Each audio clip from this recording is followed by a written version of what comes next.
দেশের গণতন্ত্রের ভিতকে শক্তিশালী করার জন্য যৌক্তিক সময়ে নির্বাচন অনুষ্ঠানের দাবি জানিয়েছেন বাংলাদেশ জাতীয়তাবাদী দল বিএনপির যুগ্ম মহাসচিব শহীদুদ্দীন চৌধুরী অ্যানি। তিনি বলেন, বিগত ফ্যাসিবাদী সরকারের বিরুদ্ধে আমরা আন্দোলন করেছি। এখন দেশে একটা নির্বাচন করতে পারলে আমরা ফ্যাসিবাদ বিরোধী সকল শক্তিকে নিয়ে জাতীয় সরকার গঠন করতে পারব এবং আমরা কাঙ্ক্ষিত লক্ষ্যে পৌঁছতে পারব।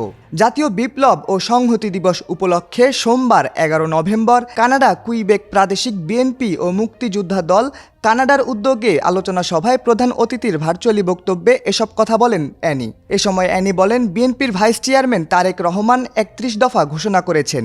এই মুহূর্তে 31 দফা দাবি জাতির কাছে অত্যন্ত গুরুত্বপূর্ণ।